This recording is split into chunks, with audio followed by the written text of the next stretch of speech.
پہ جو نوجوان لڑکے ہیں وہ مسجد میں اس لیے نہیں جا رہے تھے کہ مولوی صاحب نے کہا عشاء دیاں 17 پڑھنیاں، ظہر دیا، اس طرح انہوں نے رکعتیں اتنی بتائی کہ وہ کہتے ہیں یار رہنے دیو، بڑا لمبا جی ظلم کیا ہے آپ کی جو ویڈیو اس میں آپ نے کہا جی آپ صرف فرض پڑھیں جا کے، اس کے پیچھے لاجک کیا اصل میں؟ لاجک اسی کے پیچھے ہے جو وہ کہہ رہے ہیں، ان کے پیچھے تو لاجک ہی کوئی نہیں ہے۔ دیکھیں ان سے بھی پوچھ لیں، سنی شیعہ کے ہاں کامن ہے کہ فجر کے 2 فرض ہیں، ظہر کے 4، عصر کے 4، 3 مغرب 4 عشاء۔ شیعہ جمع کر کے پڑھتے ہیں، اہل سنت کے ہاں بھی جمع کرنا جائز ہے، لیکن افضل جو ہے وہ الگ پڑھنا ہے، اور شیعہ کے ہاں بھی افضل الگ پڑھنا ہے۔ خود نہج البلاغہ میں مولا علی کا ایک خط ہے جو انہوں نے اپنے گورنروں کے نام لکھا، اس میں 5 نمازوں کے الگ الگ وقت انہوں نے بتائے ہیں۔ شیعہ کو جب ہم یہ پیش کرتے ہیں وہ کہتے ہیں ہاں کرنا ایسے ہی چاہیے، لیکن پریکٹیکلی نہیں کرتے۔ اچھا، سنیوں کو ہم کہتے ہیں کہ مسلم شریف میں ہے کہ نبی الاسلام نے بغیر خوف کے، بغیر بارش کے، بغیر سفر کے مدینہ شریف میں ظہر عصر کو جمع کیا اور مغرب اور عشاء کو۔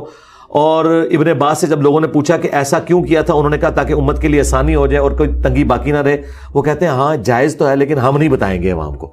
دونوں نے ڈرامہ بازی کی ہوئی ہے۔ تو نمازیں ہیں 5، رکھتے ہیں ٹوٹل 17، پانچوں کی ملا کے، فجر 2، ظہر 4، عصر 4، 3 مغرب 4 عشاء۔ باقی جتنی نمازیں ہیں ان کا نام ہی ہے نفل۔ اور حیران کن بات، عربی میں نفل کہتے ہیں فالتو کو، مال غنیمت کے لیے ہے انفال۔ جس کا نام ہی ہے فالتو، اس کو یہ کہہ رہے ہیں اس کے بغیر نماز ہی نہیں ہوتی۔ یہ کہتے ہیں نہیں ہم سنتے کہہ رہے ہیں، جس سنت کا لفظ کسی حدیث میں موجود نہیں ہے۔ حدیث میں 2 ہی الفاظ ہیں، فرض اور نفل۔ سنت فقہا کی ٹرم ہے کہ وہ نوافل جو نبی الاسلام نے ہمیشہ پڑھے، ہم کہتے ہیں یہ سنت موقدہ ہیں۔ یہ وہ فالتو ہے جو حضور شوق سے کیا کرتے تھے، فالتو، ناٹ فرض۔ یہ وہ فالتو ہے جو حضور نے کبھی کیا کبھی نہیں کیا، غیر موقدہ ہے فالتو۔ اور اس کا ثبوت ایک اور مسلم شریف میں حدیث ہے، اما عائشہ سے کوئی آ کے پوچھتا ہے سلام اللہ علیہا، بتائیں کہ نبی الاسلام کی نفلی نماز کتنی رکعت ہوتی تھی، فالتو نماز؟ تو انہوں نے پتا کیا کہا، بیٹا نبی صلی اللہ علیہ وآلہ وسلم ظہر کی نماز سے پہلے 4 نفل میرے حجرے میں پڑھتے، جنہیں ہم سنت موقدہ کہتے ہیں، حدیث میں ہے نفل، اور پھر ظہر کے بعد 2 نفل آ کے میرے حجرے میں پڑھتے۔ اچھا، اما عائشہ کیا کہہ رہی ہیں؟ ظہر سے پہلے اور ظہر کے بعد۔ اس کا مطلب ہے اما عائشہ یہ نہیں کہہ رہی کہ ظہر کے ساتھ، اما عائشہ اس کو ظہر کا حصہ نہیں مانی، کہہ رہے ظہر تو پہلے اور ظہر تو بعد۔ تو اما عائشہ نے فارغ کر دیتا ہے۔ اور یہ بھی نہیں کہا کہ ظہر کے فرضوں سے پہلے، نہیں، یہ کہتے ہیں کہ 12 رکعتیں ظہر کی وہ فرضوں کا حصہ ہے، ہم کہتے ہیں نہیں 4 ہی فرض ہیں، باقی 8 نوافل ہیں۔ پھر مسلم شریف میں ایک اور حدیث ہے کہ نبی الاسلام نے فرمایا کہ جو فرض کے علاوہ 12 رکعتیں پڑھ لے گا اللہ اسے جنت میں محل دے گا، 4 ظہر سے پہلے، 2 ظہر کے بعد، 2 مغرب کے بعد، 2 عشاء کے بعد۔ وہی جو اما عائشہ نے کہے تھے کہ 4 ظہر سے پہلے، 2 ظہر کے بعد، 2 مغرب کے بعد، 2 عشاء کے بعد، اور 2 فجر سے پہلے، وہ 12 رکھتے ہیں۔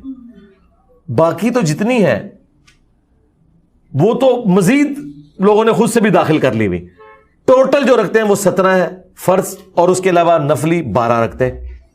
اور وہ بخاری مسلم میں آیا کہ ایک پینڈو شخص عربی آیا، اس نے کہا یا رسول اللہ میں آخرت میں کامیاب ہونا چاہتا ہوں، مجھے بتائیں کیا کروں؟ آپ نے فرمایا ایک اللہ کو مانو، مجھے پیغمبر مان لو، فرض نماز کو قائم رکھو، نفلی نماز کا ذکر نہیں کیا، فرض زکات دو، فرض روزے رکھو، یہ 4 باتیں ارشاد فرمائی۔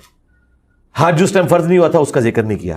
اور دوسری حدیث بخاری مسلم کی، اس میں الفاظ ہے کہ تو فرض نماز پڑھ مگر تیری مرضی اگر ساتھ نفل پڑھنا چاہے، اور وہ نفل سے مراد وہی سنت موقدہ غیر موقدہ۔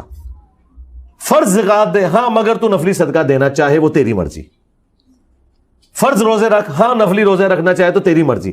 آگے وہ بھی بندہ کوئی دلیر سی، انہیں کہا رسول اللہ میں نے فرض کے علاوہ کچھ نہیں پڑھنا، نہ میں اس میں ایڈ کروں گا نہ مائنس۔ جب وہ مڑا آپ نے فرمایا اگر کسی نے کوئی جنتی شخص دیکھنا ہے تو اس کو دیکھ لو، اور اگر یہ بات پہ قائم رہا تو یہ کامیاب ہو گیا۔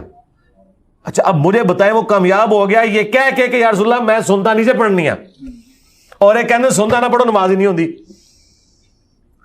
اور میں نے ان کو اینڈ پہ ایک پھکا دیا ہے، کیا آج تک کسی نے یہ کہا ہے کہ جو پیر اور جمعرات کا روزہ نہ رکھے اس کے رمضان کے روزے ہی قبول نہیں ہیں؟ کبھی کہا ہے؟ نہیں۔ جو زکات کے علاوہ نفلی صدقہ نہ دے اس کی زکات بھی قبول نہیں ہے۔ ادھر تو کہتے ہیں جنہ مرضی جوڑو جی، بس زکات کر لو 2.5%۔ جب فرض نماز کی باری آتی ہے تو ساتھ سنتے کو جوڑتے ہیں.